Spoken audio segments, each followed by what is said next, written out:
Just now, Scarlatti. This is a keyboard sonata, specifically K98. This is an E minor sonata.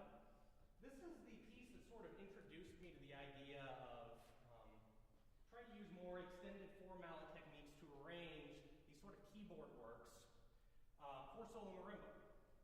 In fact, this is not the first time this piece has been played on solo marimba. It's quite frequently played. If you go onto YouTube, there's many recordings, mostly of students from the camp of Theodore Milkov. How many people know Theodore Milkov out in the audience? Good, we've got a few, good. So, one of his big suggestions for percussionists is being able to develop independence of your mallets from your hand. So ultimately, our two mallets come together, they meet at our hand, but we want them to be able to act independently from each other as much as possible.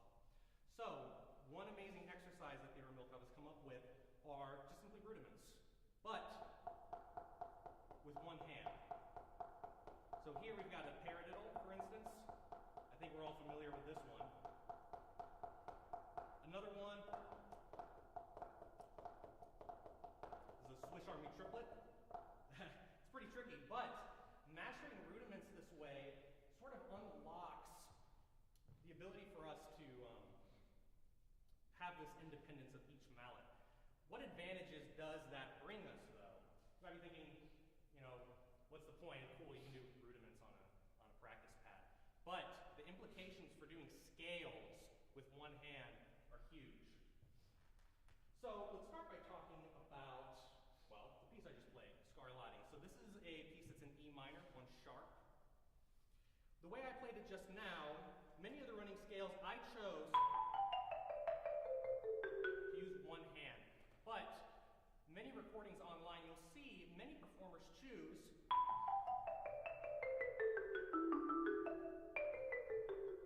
it's quite tricky, I find, and there's a reason why. I'll get to it. So I opt to just simply single every single one of them.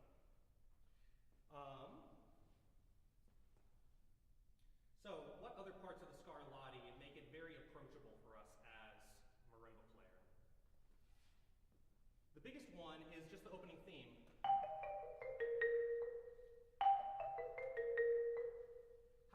How and why is that easy for us? Well, you'll notice leap down, step up, leap down, step up, leap down, step up. And you notice the sticking that comes from that is very intuitive.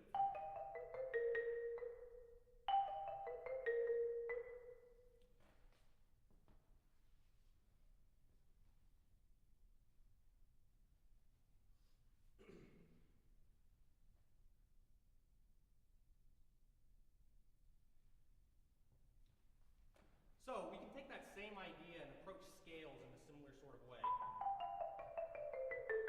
What are the things that we need to change about how we're playing in order to do that, though? You'll notice, in order to perform that, I have to swing my elbow out. What does that do? That takes it to where now I can have a larger interval here, but have it be a little bit tighter on the instrument this way, and I can take advantage of the larger interval. Having a smaller interval, it's much more difficult to actually get a reasonable amount of rotational height, as you can see. And so I like to imagine the two mallets in our hand as sort of like a triangle. We can all kind of pinpoint the triangle. We've got a corner here, corner here, corner here, side, side, and then an imaginary side right here. As I adjust my interval, you'll notice how the angle here sharpens quite a bit, while also the side length significantly goes down. With a lower side length here, if I rotate it around it, I can only get so much height. And it also requires much more rotation here, whereas I can get the same effect with a much smaller rotation. So in addition to bringing our elbow out this way, we can also bring our elbow out in. This is quite uncommon and should be avoided when necessary, but there's a great arrangement of La Campanella by Anders Elton. This is a Liszt piece, La Campanella, where there's a chromatic scale moving upward, and in order to finish it, the performer must play this way in order to do some accompaniment here. So ultimately, there are many options for us to approach these scales with this technique, and we can play much faster. So as you saw before, I was singling them, but that's mainly because of the tempo. Later on in the piece, we have quite a brisk set of 16th notes moving downward. And essentially what's happening here is I have one mallet doing this, the other mallet here, but if you calculate it, it's going to be the same speed as that, sort of like that. That's why I choose to use just a single stroke approach to this piece, because ultimately we are limited by that set of 16th notes. Now, let's talk about octaves. Octaves are famously difficult, especially in the lowest register of the instrument. So you might have noticed when I'm playing, most of my movements either rotational from my arm or coming from my wrist this way. But when we get into the octaves, you'll notice, let's go back to our triangle example here. You can imagine the height of the triangle as well as something that is adjusted whenever we adjust our interval. So here we have a very high height. I don't need to use any arm and I can get maximum stick height. Here, stick height is greatly diminished. So what's a choice that I do? Simply add some arm.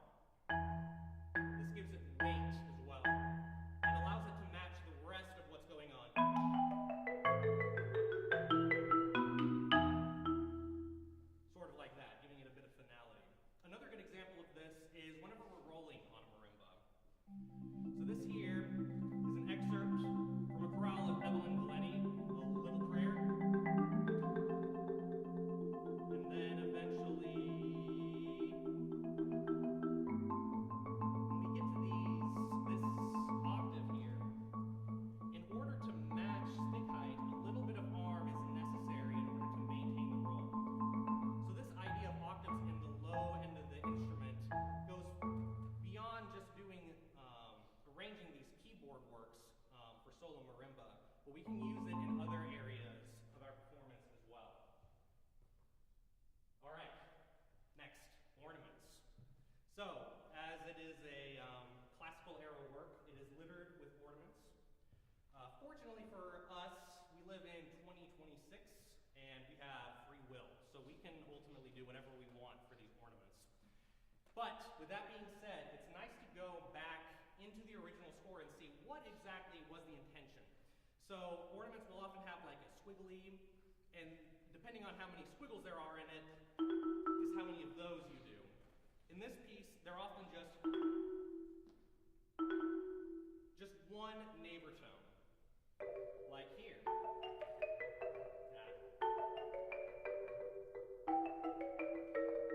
And I try and match that as much as possible. However, I find that I want to extend the entire eighth note out. So I give it just a hair more.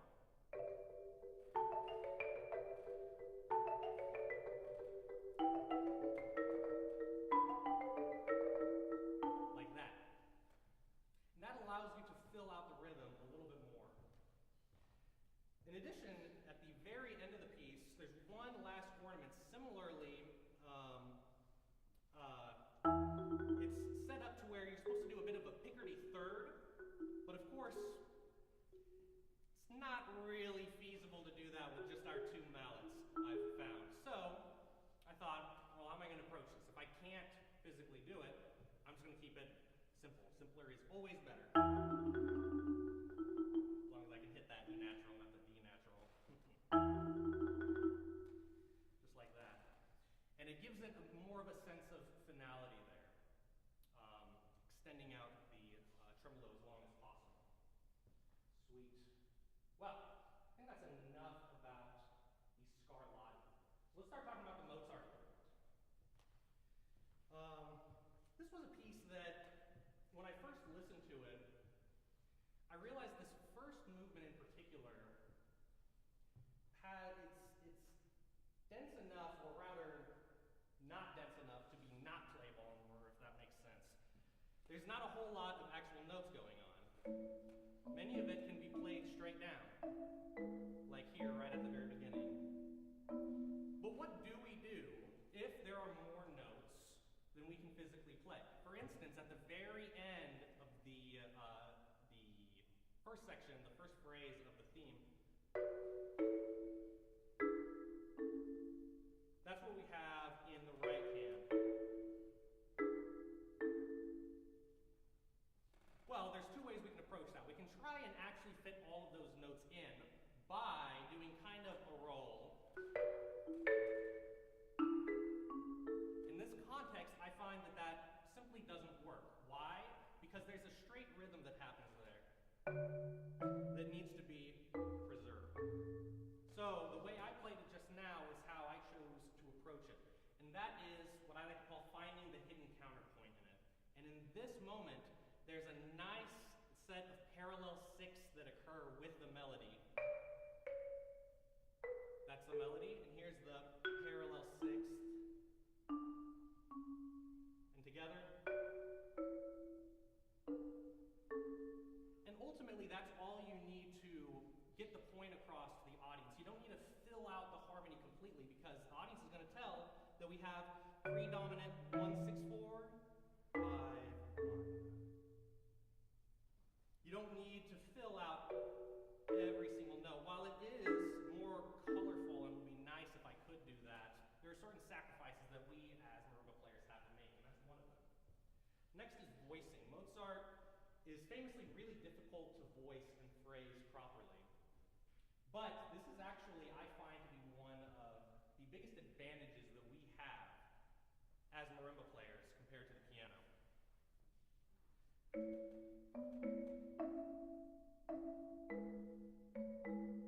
There's so much natural resonance to this instrument that it basically connects the notes for us.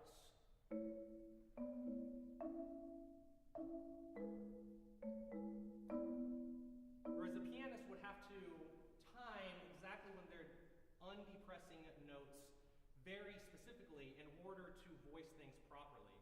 We don't have to deal with that, fortunately. What we do have to deal with is, frankly, the resonance. So in a sense, it's a blessing, but it can be a curse as well. What happens whenever we have crazy articulations, such as staccatos?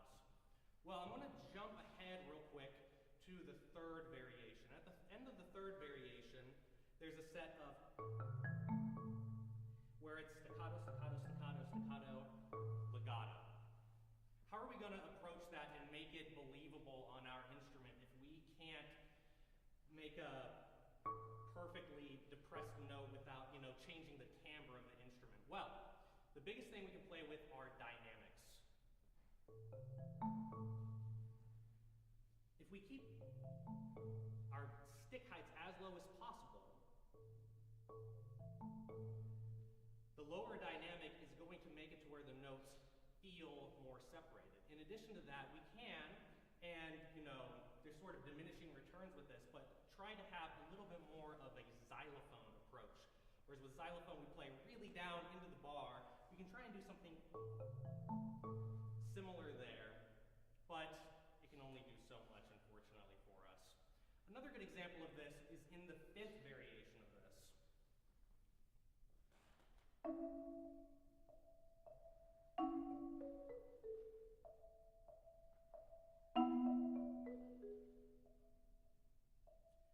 So we have legato notes, legato, staccato.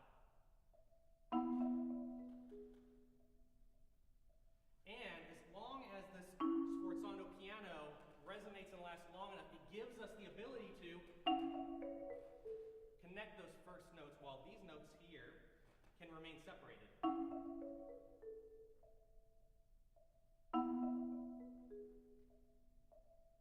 And so on. Great.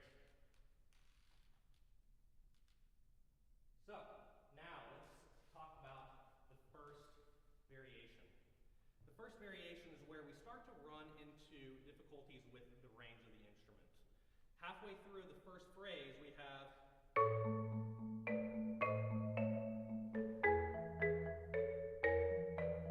as you can see, we're using quite a substantial range of the instrument. This has the negative side effect for us percussionists of basically forcing us to miss notes because we can only look at so much of what's going on. And a bad habit that some percussionists can get into is too much lateral movement here. Pianists have it easy in this sense where they can pretty easily, even for all sizes of people, able to reach the entire instrument from one sitting position. We unfortunately don't really have that luxury, and this is about as far as I can go. It's almost the whole thing, but I'm lucky. I've got a big wingspan, so it's easy for me. So how do we reconcile with that? We want to keep our upper body as motionless as possible.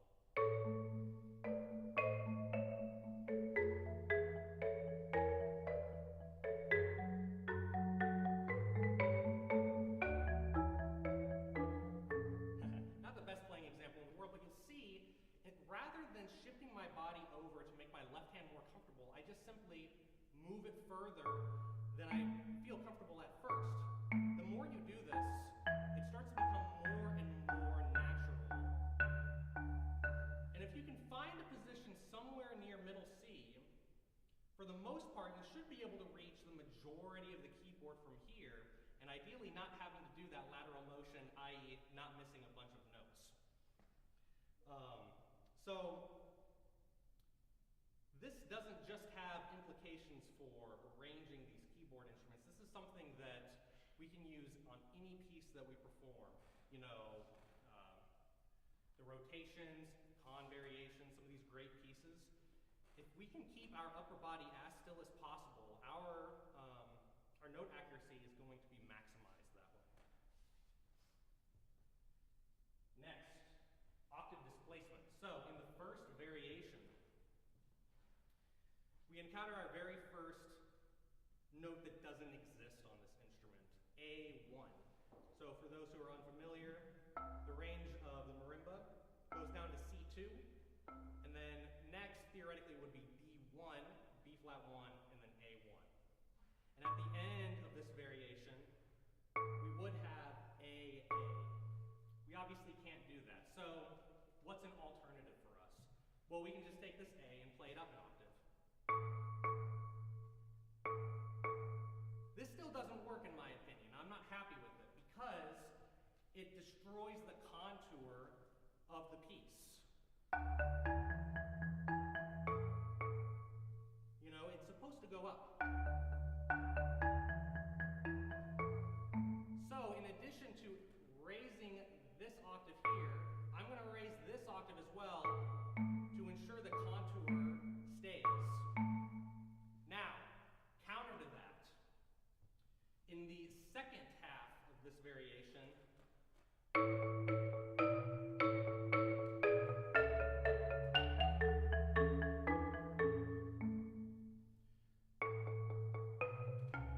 that's not the actual notes there. So it's supposed to be A1 to A2, B to B, like that.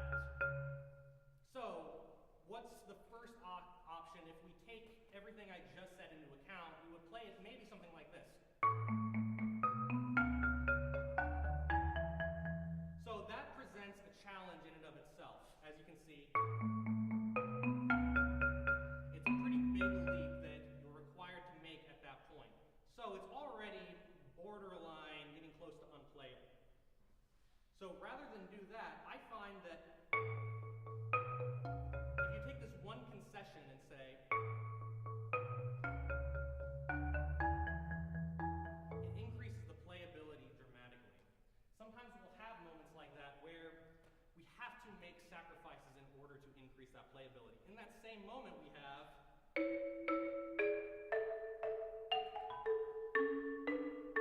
and ideally with the pianist, after that, it would immediately shift back down here. But there's just no way for a marimbist to make that kind of time. So rather than that, it keeps the rhythm of the piece going, but simply omitting a note that is repeated anyway.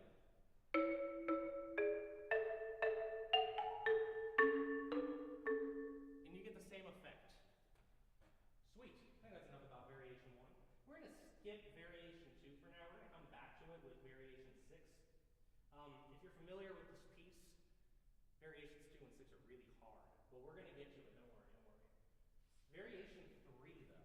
This is the variation in a minor key. It's in A minor instead.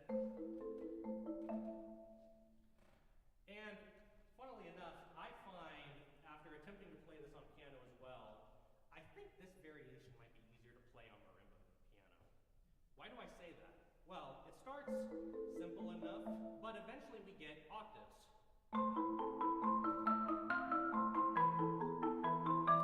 Like that. With a pianist, connecting these octaves is going to be extremely difficult. Why is that? Well, because if all you can do with your octave is a thumb and pinky, then you have to lift your hand, shift it over, and there's going to be a gap no matter what. If you have a larger hand, you might be able to find a fingering where the thumb is shifting, but you can go pinky, ring finger, middle finger, for instance. But even then, that's not super ideal. The alternative for a pianist would be to depress the pedal. But of course, for an excerpt like this, that wouldn't work because it would just sort of sound really, really muddy. Fortunately, with the marimba, like previously stated with variation 1,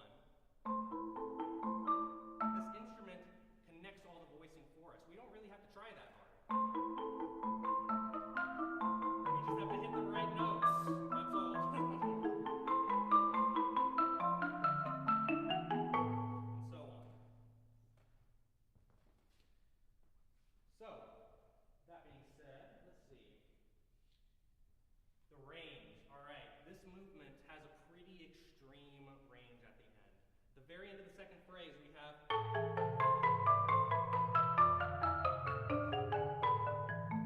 still not great note accuracy. We'll get there, we'll get there. But what are some difficulties with this? Well, you literally have to have your arms out basically as far as they can go. And I'm going to go back to the triangle analogy real quick because we're going to make a new triangle. Think of the first point of the triangle being right here, and then my arm goes down this way, and then this arm goes down this way. And then the length here is only so much. But if I decrease the height of the triangle, as you can see, now what's happening? The range is increasing. So rather than thinking of shifting our body to try and make that possible, think go down.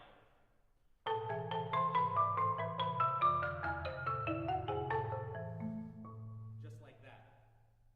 This also goes along with trying to not move your upper body, as ultimately you're going to be able to get more note accurate the more practiced you are finding one centralized position on the instrument.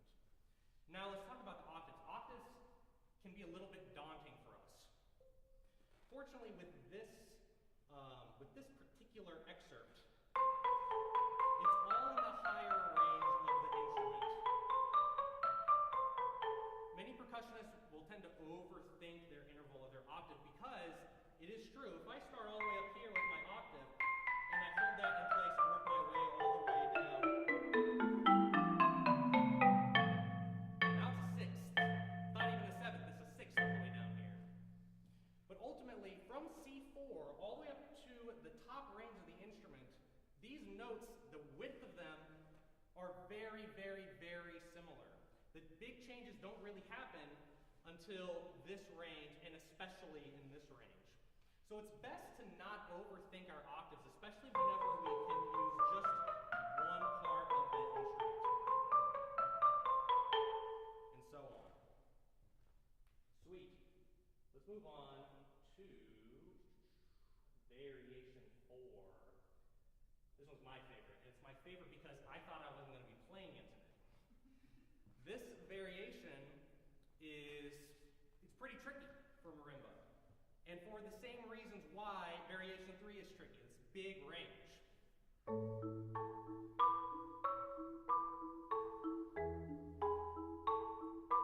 But I'm cheating. You noticed I'm cheating. I'm moving like this. Why? Because it's so uncommon for me to have a bass note that it's easier for me to have most of my weight down here on my right foot and focus entirely on this part, only shifting when necessary. I'm hardly putting any weight on my left foot except to get those bass notes. So this kind of goes against that first tenet. Isn't that great? Somebody giving a master class with contradictory advice. Classic. Every time.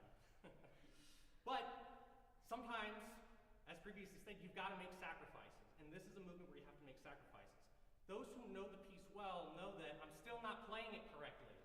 Because a pianist would be doing a crossover. Boom, da, da, da, da, da, and so on. It's not really super feasible for us. Crossovers, they are possible, and on extremely rare occasion can be useful. But let's see what happens if I try and do a crossover real quick.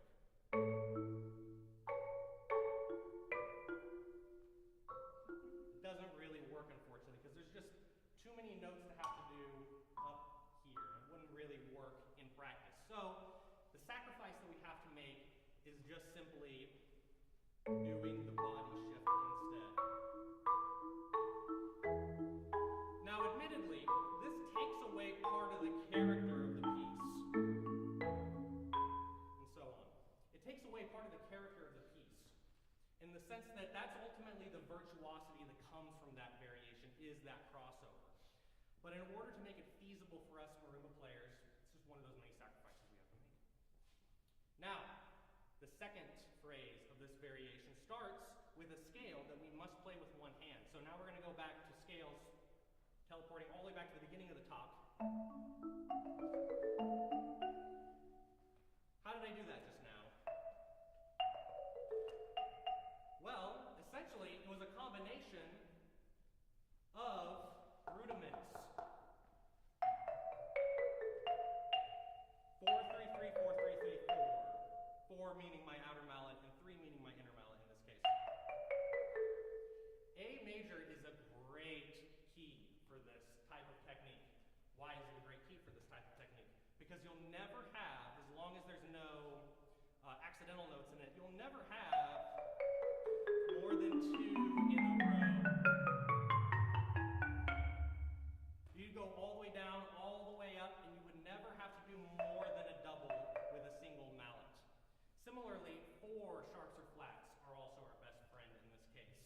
This makes arranging pieces that are in A major, it makes arranging pieces that are in F sharp minor, E flat major. The list goes on. Any key with 3 or 4 sharps or flats are going to be very easy to do with this technique. Without that technique, you're going to have to do what we were talking about before, where you sort of have to fiddle around on one manual with both hands. Sweet. All right. Last step for this variation is going to be similarly to whenever we were talking about trying to make as much of a staccato sound as possible, where we change our actual stroke type to be more of a xylophone, a concert xylophone type of stroke type. This movement also requires that somewhat. Why is that?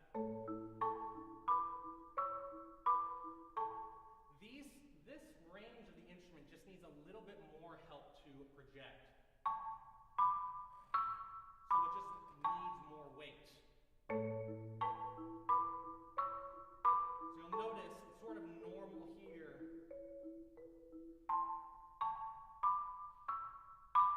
And there's more overall weight. And how am I achieving that? It's sort of like a bit of a whip motion.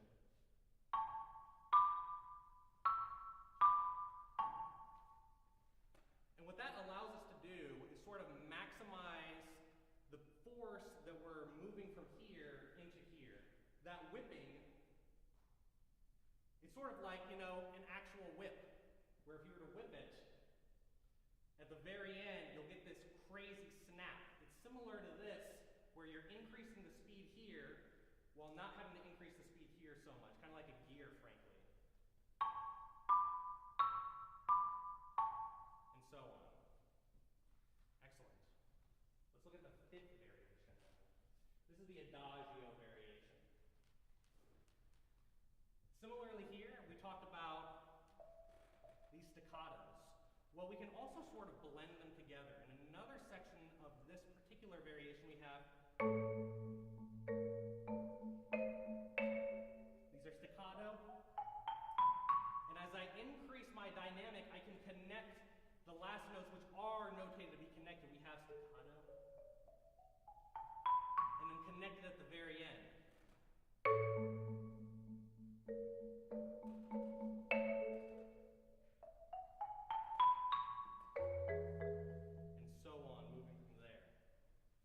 So you can really play around with the dynamic in order to adjust how phrases are connected. At the end of this variation, we have some pretty tricky scales that I could probably find a way to do it with one hand, but there's actually nothing going on with in my left hand, so there's no reason to not have my left hand help out a little bit.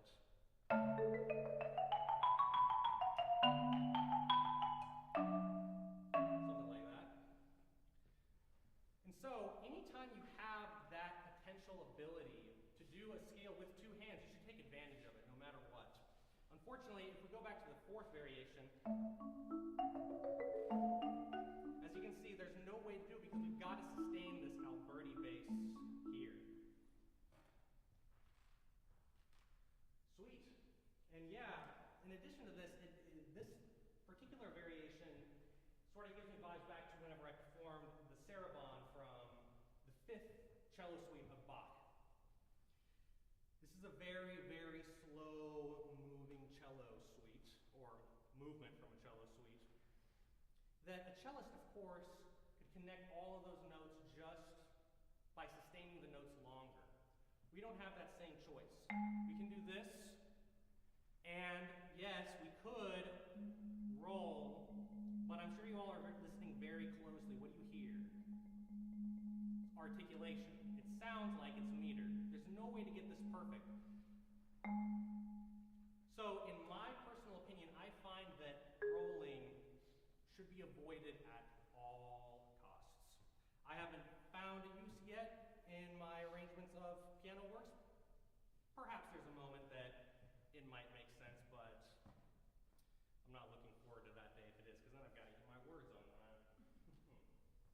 Now, let's talk about the 2nd and 6th variations. These variations are substantially difficult in the sense you have to play very fast scales with your right hand.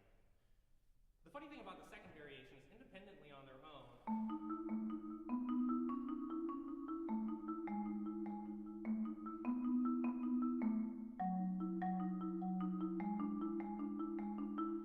it's not too tricky to do on their own. Similarly with my right hand.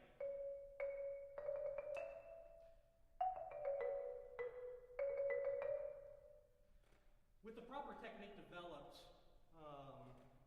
these aren't really that tricky to do on their own. It's lining them up. So with this particular one, I found that if you meter the trill just slightly, it makes it a lot easier to line everything up.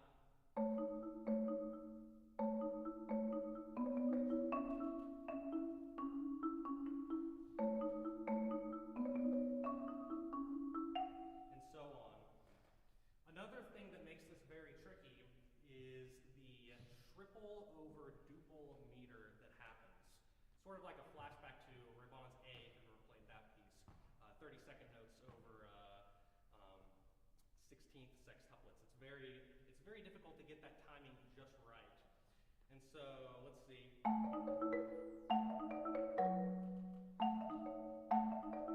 There we go. This is a little bit slower than the full tempo, which is why this particular variation, I find that in performance, it really can't be brought down in tempo, or else that polyrhythm is going to come out a little bit too much. The polyrhythm really isn't the character of the piece. It should be all fluid and natural. And they just so happen to be lining up with each other. Now let's talk about the sixth variation a little bit. So with the sixth variation, I mean, there's just no really easy way to put it. It's substantially difficult. Not only do I have to do scalar movements here, but there's going to be some arpeggiation happening that must be done with one hand, which adds another level of complexity, because that means I have to move my arm much faster than at this particular moment I feel comfortable doing. There are other great marimbas out there who I feel have developed the technique to be able to do it, which is why I'm very optimistic that I'll have this in my hands at some point. With that being said, whenever we get to the performance of this, we will be omitting the second and sixth variations. It'll just be the rest of the piece. But one last thing is to talk about the coda of the sixth variation. So the coda, once again, has a situation where there's just too many notes per hand to play. So we have 5 chords, sort of very standard with the right hand, and then basically the exact same thing in the left hand. How are we going to get around that in performance? Because we're not going to be able to really roll that at speed. Well, as long as you just omit some of the notes, you can keep the whole 5 chord intact, as you can see here. Tonic doubled, mediant, and the dominant of that chord. Just like that. So there are a few little concessions that we're making by doing this. And that's sort of going against the written counterpoint a little bit. This leading tone, for instance, wants to resolve here. But it doesn't get to. It has to move up to this mediant. On its own, as you can hear, it doesn't really sound like anything in context. But with everything else filling it out,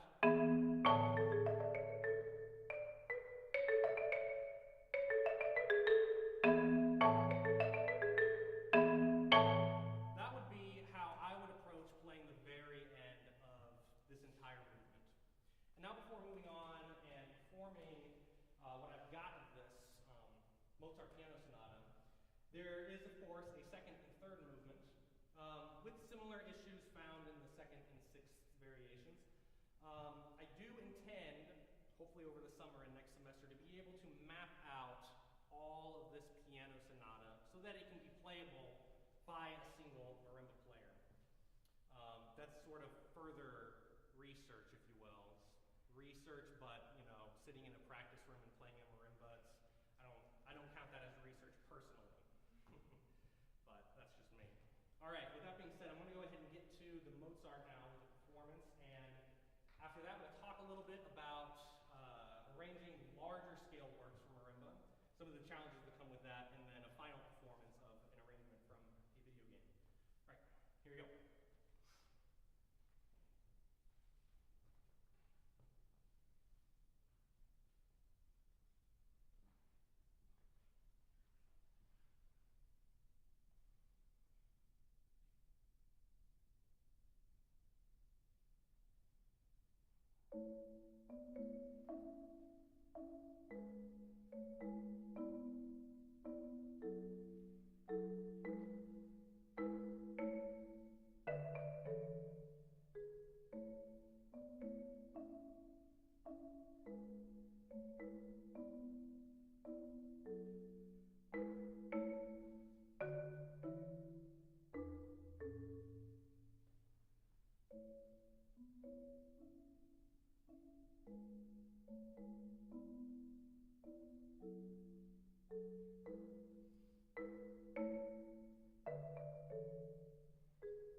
So rather than ending it like that, I figured it would have been, it's better to fill out the chord. Now a pianist can hold this A, so an A is being struck here. They can hold that down, keep it depressed, while moving to this C sharp and A to fill out the chord. And it works as like a perfect authentic cadence. But in this case, because the resonance dies down, ending it like that makes it sound like an imperfect authentic cadence, not the way Mozart would have ended it. So because of that, I just simply added that bass A. That way it felt more complete. Sweet, awesome. Thank you all for bearing with me so far. We're almost done. We're going to talk about arranging for longer works, larger works, I mean. So, what do you do whenever you have all this rackets going on? How are you going to condense that down into just, I have two hands. Each of these two hands has two mallets. How am I going to condense it down into that? Well, you need to identify the essential voices. Any piece of music that's going to have more than two essential voices is going to be extremely difficult to arrange for this instrument, because now I have to play two essential voices just with one hand. So for that reason, the piece that I've chosen to arrange for this is called Fódlan Winds. It's from a 2019 video game called Fire Emblem Three Houses. This is sort of like the default battle theme of the game, if you will. There's really only two essential voices throughout most of it. A melody line and then a bass line. So thinking of just like the very beginning, that's ultimately the entire melody for that first, I mean, it goes on a little bit. But this melody is able to be sustained because what's playing it? It's a MIDI trumpet that's actually playing that melody. So it can be sustained. And as you hear, we have to add a lot of space because of that. Fortunately, we have another trick up our sleeve, and that's adding in a middle ground. So our two primary voices are very often going to be a melody and a bass line, essentially acting as a foreground and a background. The middle ground is going to allow us to fill in harmonies whenever we're not doing anything in between, to keep the harmony going as well as keeping the rhythm going and keeping interest. And the audience, surprisingly, what I've come to find is that most people will hear this and know that that's going to be the melody, even with all the middle ground that's happening in between it. Similarly, later on, lots of space, which is essentially the B theme there. But if you're able to fill it in with the middle ground, it's going to smooth everything out, keep the harmony going, and keep the rhythm going.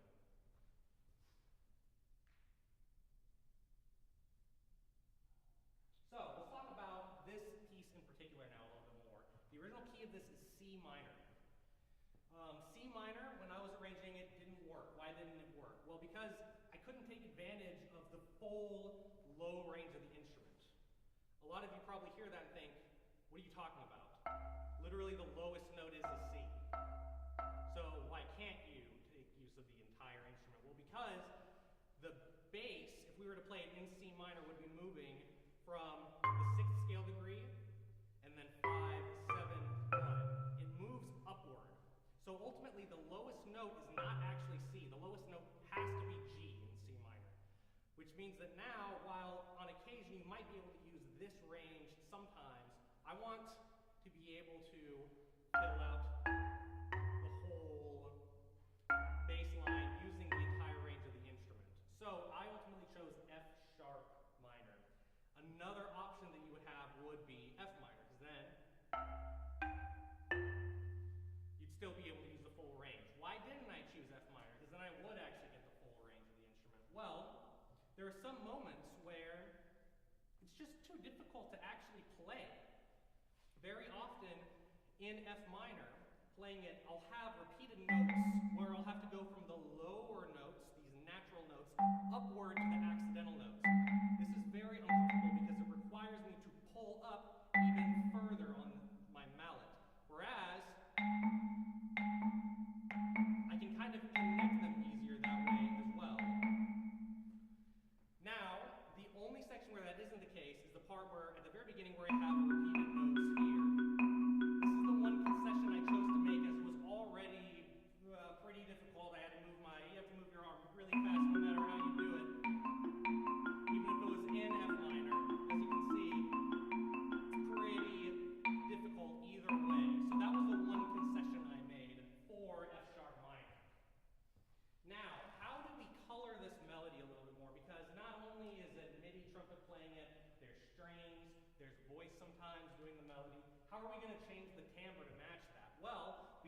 actually have running parallel notes. So, whenever we get to the beginning of the B theme, I use mostly octaves, finishing with a sixth. There are other sections where I do running sixths, and this changes the timbre quite dramatically to be either, you know, very regal, but then also these running sixths, they have a little bit more, I don't know the best word to put, just more color in general. And that's something that you can play around with greatly. Of course, with a piece like this, you want them to be consonant intervals, so why not do thirds? Well, let's go back to our triangle again with thirds. If I wanted to do running thirds, say as a chromatic scale, notice how I have to move my elbow to achieve that. I have to move my, or rather my wrist is more important here. I have to move my wrist quite substantially in either direction in order to get this mallet from the accidentals down to the naturals, and also this one from the naturals up to the accidentals. Sixths, because I get to use so much of a larger range on my mallets. Notice how my wrist only has to move slightly to achieve this.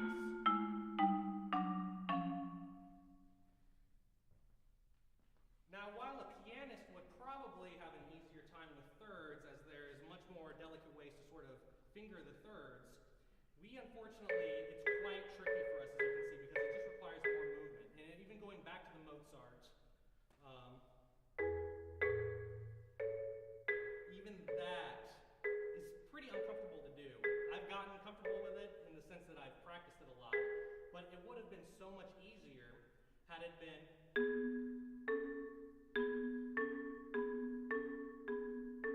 see how much less movement I have to do. And so that's why thirds in my arrangement of this piece don't exist. Now, two more things on this. How do you end a piece that loops? Like most video game music, this loops. It goes through, and then starts over and repeats. Well, I found that simpler is better. So getting to the end,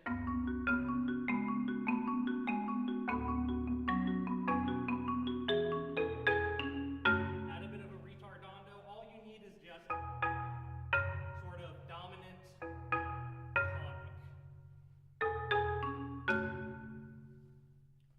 Less is going to always be more whenever you're trying to end things with looping. There's no reason to get all stylistic trying to come up with something that's just crazy and ends up not working.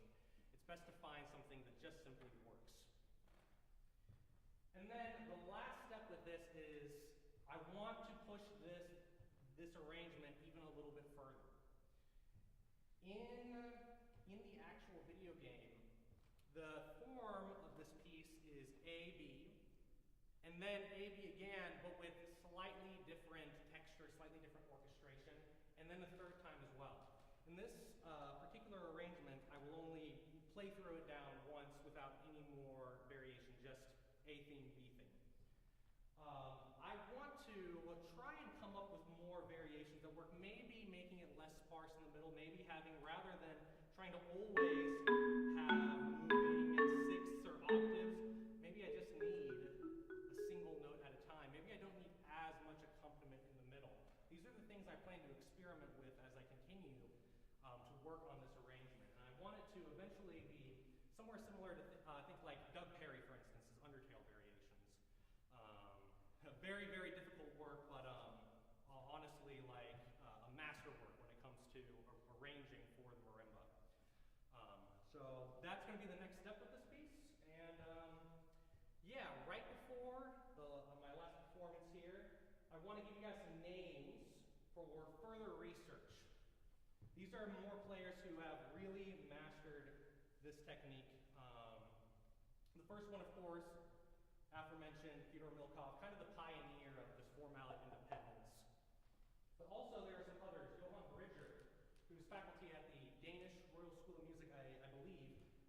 He has an arrangement of Paganini's 24th Caprice. So this is a violin piece. It's not actually piano, but if you know the work, it is substantially virtuosic, even if you were to try and play it on a piano. Anders Elton, I think I mentioned him in passing earlier, has some great arrangements of Bach keyboard partitas.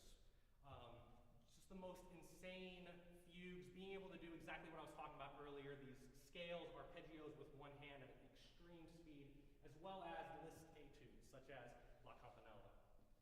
And he just came out with one, I think, like 5 days ago. So check it out, it's quite amazing. And then the last two, hopefully us North American percussionists should already have heard these names. Pius Chung and Casey Kingalosi have a series of marimba etudes that follow and are very good tools for working on this same idea of four-mallet independence. Some ones that immediately come to mind would be like Kingalosi's E minor etude or Pius Chung's D major etude. That's a great one for really working out